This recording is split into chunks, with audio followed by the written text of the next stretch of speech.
So in this lesson, I'm just going to go through a practice example again. That since the last lesson was kind of really long with all the explanation of it, we're just going to go through practice. We're going to go through the equations one more time, and that should give you enough information to be able to calculate these. Now, when I've been correcting quizzes, if there's errors, the errors are always at centerline perimeter. So that's the important piece to kind of keep an eye on, is make sure your centerline perimeter is correct. So first of all, to find our centerline perimeter, we have an L-shaped cutout. So it's going to be 2. We don't have to worry about the jogs. 2 length plus width minus 4 thicknesses of the foundation, thicknesses of the wall. So we're looking at the 250. We're going to add these together. The total length here is going to be 13.9. Down the side, if we add these two together, we get 10.25. So altogether, our centerline perimeter will be 2 times 13.9 plus 10.25 minus 4 times 0.25. Now, if you're not getting these correct, double check your order of operations. So you will get 47.3 meters. Okay? So add first, then do your multiplication, and then finally subtract. And the only reason why we're adding first is because it's in the brackets. Now that you have that, you're ready to calculate the rest of the question. We will come back to this slide, so it's handy to be able to refer back to pick up a few pieces of information. So the first, we start with our forms. The forms we learned last time, they go on each side of our foundation, so we have to have double the centerline perimeter. That's where this times 2 comes in, divided by the effective length. So we need to find out what's the effective length. That's just taking away the overlap.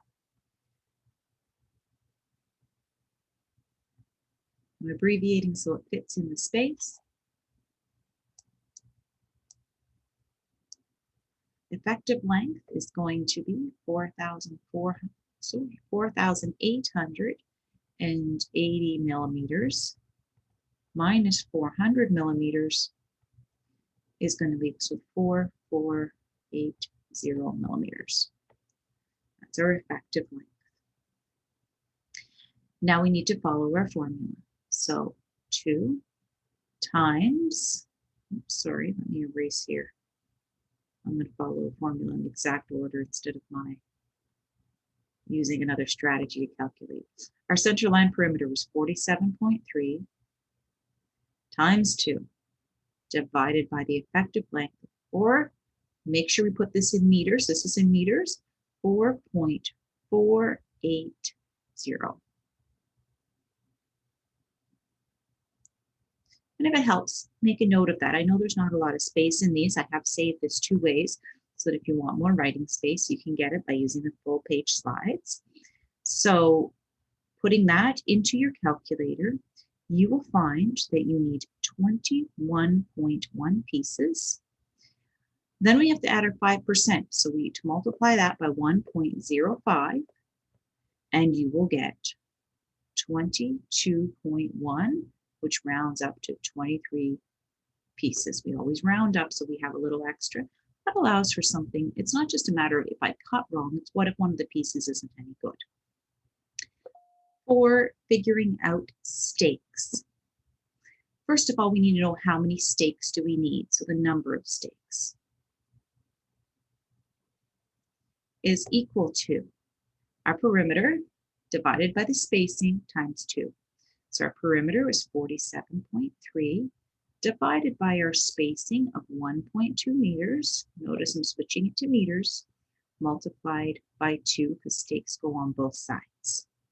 This gives us a requirement for 78.8 stakes.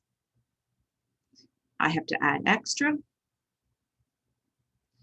So I'm going to do 78.8 times 1.05 to get our 5% extra, leaves me with 83 stakes total. Okay. Now that we have that, how many stakes can I get per board?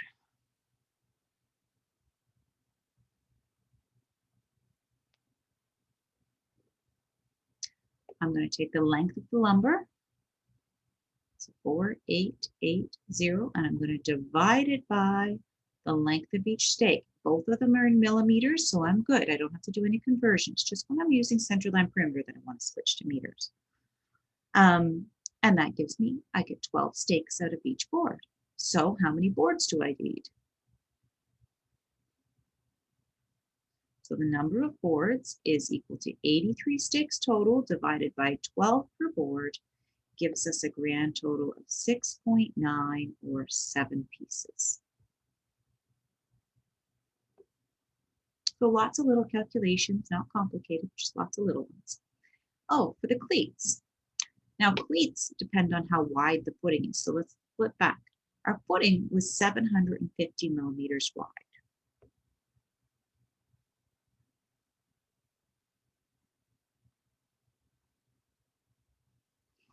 So now that we have that, we can figure out how many cleats we need. The number of cleats is our perimeter divided by the spacing.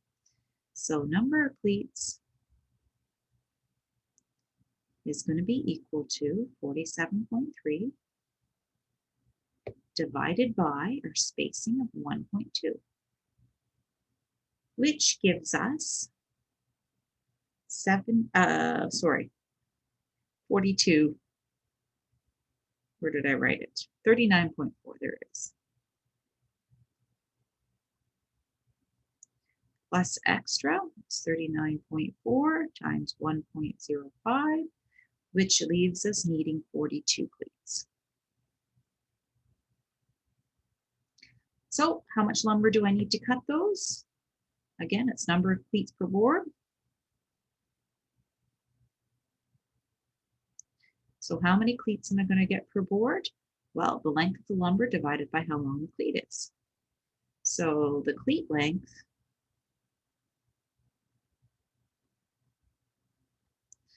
is equal to 750 plus 100, which is 850. So the number of cleats per board is going to be the length of the lumber, which is using 16 footers again, so 4,880 millimeters, divided by 850 millimeters, leaves us with 5.74 or 5 usable cleats per board. Okay? Now, how many boards? Well, I need 42 cleats. I can cut 5 out of a board, so I'm going to divide by 5, and that leaves me with 9. It'll round to 9. It's going to be a little bit less than that, but we're always going to round up, so you have that extra. So we need 9 pieces of lumber. Now the key way, we don't have to do extra. It says 1 2x4 gives us 2 strips. So that's like this being twice as long, or you can think of the perimeter being half, whichever. So we do our 47.3, we're going to divide it by 2, and then we divide it by how many pieces of lumber. Basically the lumber, because it covers double the space, if you divide your perimeter in half and divide by the lumber length, it's the same as multiplying the lumber length by 2. There's multiple strategies for kind of getting around the logic in that question. 4.88 gives us 4.8, which would round to 5. So there's a lot of writing on my page, so I keep pausing to look for the right number. All right, now that we have that, we're going to be moving to our footings. So for footings, we need to know how many pads there are. So we'll just take a quick gander back at the plan, and look at our dimensions, and then we'll come back here. So we have 4 pads that are 800 by 800 by 200. There are 2 pads that are 600 by 600 by 150. So let's just add that note in here. So we have 2 that are 600 by 600 by 150, and we have 4 that are 800 by 800 by 150. Oh, not 150, 200. The larger pads are thicker. Okay, so these are our pad sizes. So that'll let us calculate our form sides. And we're actually going to have 2 lengths of lumber, so you might want to put this block in half. So the side for this one needs to be 700 millimeters. Excuse me, 100 millimeters longer. For the next one, the side needs to be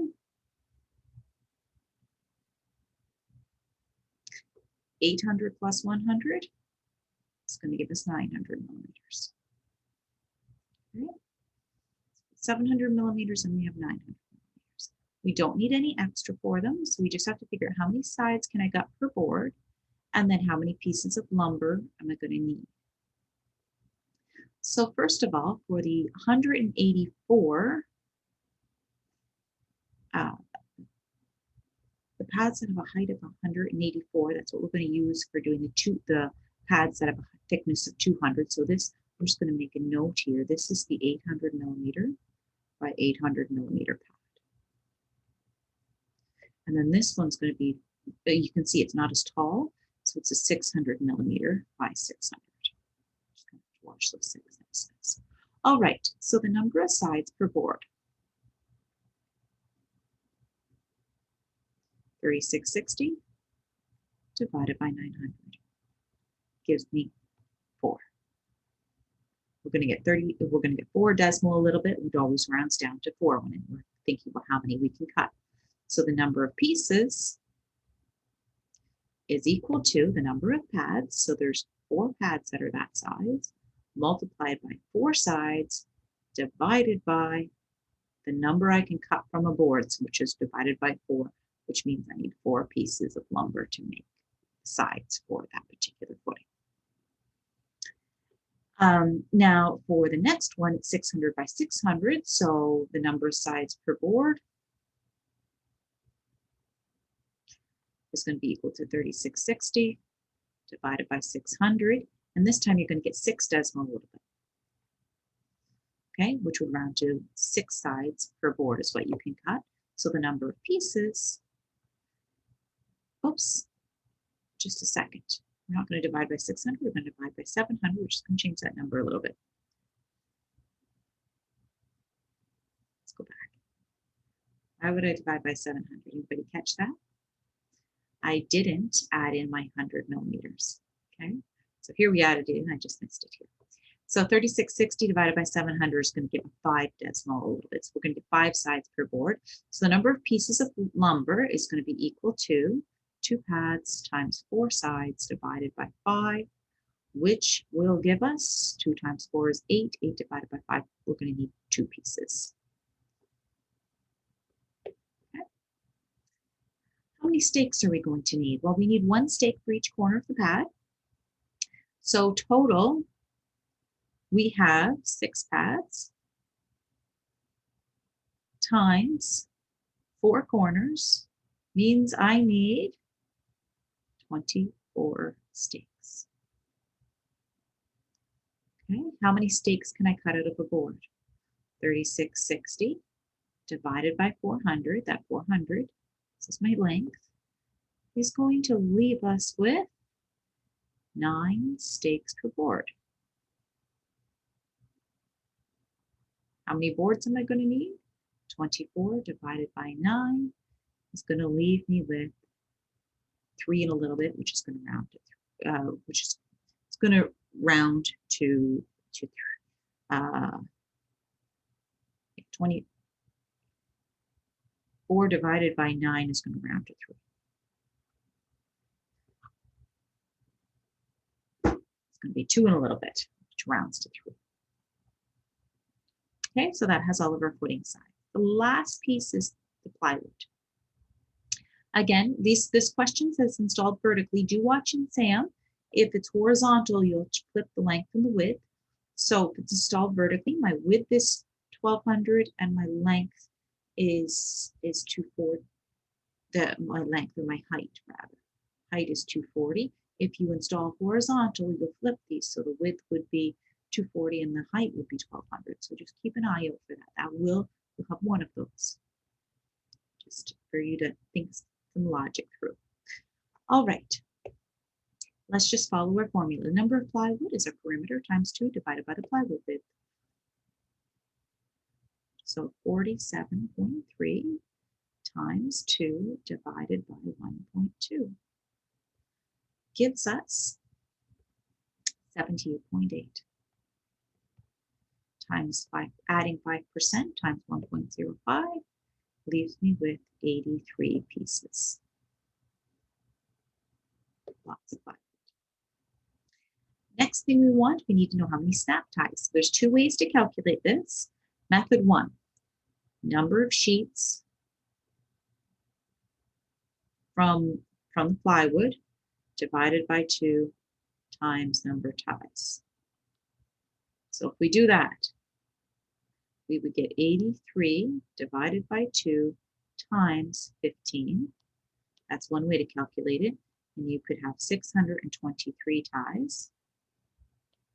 Or you can follow the other method.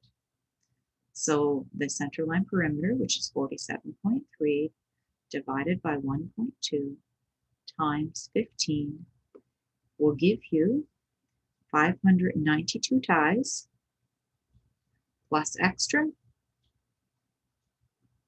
is going to be 592 times 1.05, which gives us 620. So you could have 620 to 623 for the number of ties, and you'd still be accurate. For whaler bars, we'll follow our formula. First, we have to find out what is the actual effective length. We've got to subtract the overlap. So 3 meters minus 0.3 leaves us with 2.7 meters for our length. Okay, then we can follow our formula. So our center line perimeter, 47.3 times 2 times 5 rows, okay, divided by the length of the lumber. Oh dear. I've got such a habit writing the center line perimeter. The numbers, one of the numbers is the same, so I started writing it out. 2.7. And that gives us a grand total of 175.2. Then we add waste. 175.2 times 1.05 leaves us with 184 pieces.